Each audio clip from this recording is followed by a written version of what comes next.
Assalamu alaikum. Today we are going to discuss about the concept of limit by finding the area of circumscribing regular polygon. Limit का concept समझने के लिए पिछली video में हमने कुछ फ्रेजेस के मीनिंग समझे थे। अब हम लिमिट का कॉन्सेप्ट समझने के लिए इस फिगर के थ्रू इसको इलस्ट्रेट करेंगे कि basically limit of a function होती क्या है। अगर आप फर्स्ट सर्कल को देखें, ठीक है, एक सर्कल लिया है, ये फर्स्ट सर्कल है, ठीक है, एक सर्कल लिया है जिसका रेडियस 1 है, ठीक है, जिसका रेडियस है 1, यानी कि ये जो सर्कल है ये यूनिट सर्कल है, ठीक हो गया। अब इसका रेडियस 1 लिया है इसने और इसने 1 रेडियस के साथ एक,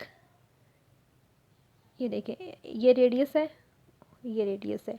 अगर आप इसको देखें तो ये आपके पास एक ट्रायंगल बन गया, ठीक है। अब आपको पता है कि किसी भी सर्कल में रेडियस फिक्स है, ठीक है, रेडियस कांस्टेंट है, तो ये वाली जो आपके पास साइड है ये भी रेडियस है और ये वाली जो साइड है ये भी फिक्स पॉइंट से सर्कमफेरेंस के ऊपर एक पॉइंट के ऊपर डिस्टेंस है, तो ये वाली लाइन भी आपके पास रेडियस है। अगर आपके पास ये रेडियस है, ये भी रेडियस है, इसकी वैल्यू 1 है, तो मीन्स इसकी वैल्यू भी क्या होगी, 1 होगी, ठीक हो गया।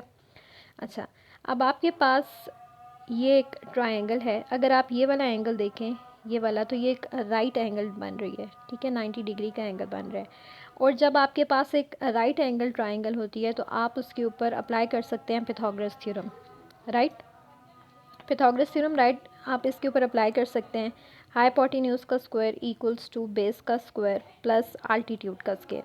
हाइपोटेन्यूज इसमें ये वाली साइड है, ये तो आपको फाइंड करनी है, राइट, इक्वल्स टू बेस है आपके पास 1 का स्क्वायर प्लस आल्टीट्यूड भी है आपके पास 1, दैट इज़ 1 का स्क्वायर। 1 का स्क्वायर इज़ 1, 1 का square is 1, 1 plus 1 is 2, H square is 2, means H is equals to √2, यानी कि इस साइड की लेंथ आपके पास आ गई है √2, ये जो गिवन है, ठीक हो गया।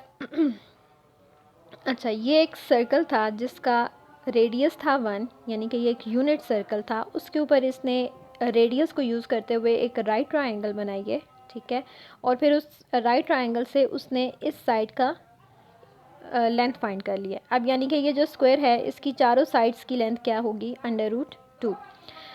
अच्छा, अब इसने क्या किया, ये फर्स्ट सर्कल था, ठीक है, फर्स्ट सर्कल की डिस्क्रिप्शन थी। अब अगर आप सेकंड सर्कल को देखें, सेकंड सर्कल को देखें, ये सेकंड सर्कल फर्स्ट सर्कल से ही निकला है, लेकिन वो निकला कैसे है, वो निकला ऐसे है, इसके जो वर्टेक्स हैं इस स्क्वायर के, इन वर्टेक्स पे कंपास रखे इसने क्या किया है, इस सर्कल को बाइसेक्ट किया है। जब इस पॉइंट पे रखे आप सर्कल से आर्क लगाएंगे, ठीक है, बाइसेक्ट करेंगे तो आपको एक पॉइंट मिलेगा इस साइड पर, ठीक है, फिर आप इस पॉइंट पर रखें और इस पॉइंट पर रखें, जब इसको बाइसेक्ट करेंगे तो आपको एक पॉइंट मिलेगा यहाँ पर, फिर आप इस वाली साइड और इस वाली साइड को यूज़ करके बाइसेक्ट करेंगे तो आपको एक पॉइंट मिलेगा यहाँ पर, और फिर जब आप इसको और इसको बाइसेक्ट करेंगे तो आपको एक पॉइंट मिलेगा यहाँ पर, ठीक हो गया। आपको मिल गए हैं 4 पॉइंट्स।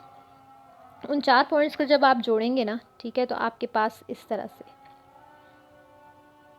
ठीक हो गया, समझ आ गई। अब आपके पास एक ये वाला, तो 2 ये आपके पास साइड्स थी, ये देखें ये वाली और ये वाली, जो अब 2 साइड्स आई हैं ना, ठीक है, बेसिकली ये 4 हैं, ठीक है, तो ये जो अब 2 साइड्स आई हैं ये इन वर्टेक्स को बाइसेक्ट करने से मिले हैं, ठीक है। तो अब आपको इस गेट से क्या मिल गया है, 8 साइडेड पॉलीगॉन मिल गया, 8 साइडेड पॉलीगॉन मिल गए, राइट। अच्छा, अगर आप फर्स्ट वाली फिगर को देखें तो ये है स्क्वायर, ठीक है, स्क्वायर का एरिया है, ठीक है, ये वाला जिसको मैंने रेड किया, और बाकी जो है एरिया, बाकी वाला जो पोर्शन है, ठीक है, ये देखें ब्लू वाला पोर्शन अभी इसमें क्या है, ज़्यादा है, ठीक है, यानी कि एरिया ऑफ सर्कल और एरिया ऑफ जो स्क्वायर है उसके अंदर डिफरेंस है, ये सारा इतना सा गैप है। लेकिन जब आप वही देखें, तस्वीर वही है, ठीक है, सर्कल भी वही है जिसका रेडियस 1 है, लेकिन अब मैंने क्या किया है, उस स्क्वायर से मैंने क्या बना दिया, 8 साइडेड पॉलीगॉन बना दिए। जब मैंने उसकी साइड्स को बढ़ाया है तो अगर आप इसको देखें तो इसका ये जो एरिया है ये कम हो गया, ये ब्लू वाला पोर्शन, ठीक है, ये वाला देखें, ये साइड वाला, ये वाला एरिया कम हो गया बहुत, ठीक हो गया। अब थर्ड वाले सर्कल को देखें, थर्ड वाला भी सर्कल वही है जिसका रेडियस 1 है, ठीक है, लेकिन अब 8 साइडेड पॉलीगॉन से 16 साइडेड पॉलीगॉन हो गया। ये भी एग्जैक्ट वैसे हुआ है जिस तरह फर्स्ट को मैंने आपको दिखाया था ना, उसके वर्टेक्स पे रखे बाइसेक्ट किया आपने सर्कल को, तो सेम इसी तरीके से ये जो 8 साइडेड पॉलीगॉन है, इनकी साइड्स पे रखे आपने उनको बाइसेक्ट करना है, तो आपसे 8 से डबल हो जाएंगी, 16 साइडेड पॉलीगॉन आपको मिल जाएगा। अब जब 8 16 साइडेड पॉलीगॉन आप देख रहे हैं तो बिल्कुल ही माइनर सा डिफरेंस है इन दोनों के एरिया में। यहाँ पे भी तो वो लाइन भी नहीं लग रही, ठीक है, लेकिन अगर आप देखें इसको गौर से तो सर्कल और इट्स 8 साइडेड पॉलीगॉन के दरमियान में हल्का सा गैप है, ठीक है। तो बेसिकली हो क्या रहा है, हो ये रहा है कि इनका एरिया का गैप कम होता जा रहा है। जब एरिया का गैप कम होता जा रहा है तो अगर आप देखेंगे 16 साइडेड पॉलीगॉन है, ठीक है, इसकी साइड्स मैं और बढ़ा देती हूँ, ठीक है। पहले इसकी साइड्स थी 4, ठीक है, इसमें फिर इसकी साइड्स हो गई 8 सेकंड वाले सर्कल में, और थर्ड सर्कल में इसकी साइड्स हो गई हैं 16। अब मैं एक और सर्कल बनाती हूँ इन्हीं साइड्स को बाइसेक्ट करके, तो 16 का डबल हो गया 32, ठीक है।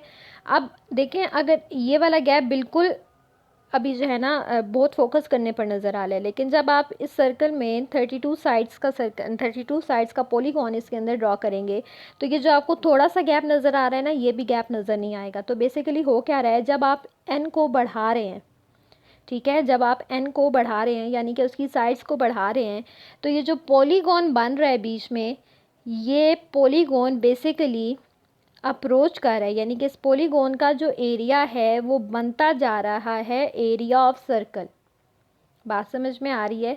एन को बढ़ाने से, ठीक है, ये जो साइड्स थी, पहले 4 साइड्स थी, फिर 6 साइड्स हुई हैं, फिर फिर 8 साइड्स हुई हैं, फिर 16 साइड्स हुई हैं, फिर 32 साइड्स हो जाएंगी। यानी कि साइड्स को आप जैसे जैसे बढ़ाते जा रहे हैं तो बीच वाला जो पॉलीगॉन बन रहा है और जो सर्कल है उनका एरिया बराबर आता जा रहा है, ठीक है। वो होगा बराबर नहीं, लेकिन वो उसके करीब जाता जा रहा है। अभी आपने जो 16 साइडेड पॉलीगॉन देखा है, पॉलीगॉन ये जो बना हुआ है, इसको देखें, ये इतना क्लोज सर्कल के आ गया है कि बेसिकली जब हम इसको दूर से देखें तो हमें लगता है कि ये सर्कल ही है, ठीक है, लेकिन ये बेसिकली सर्कल नहीं है, ये 16 साइडेड पॉलीगॉन है।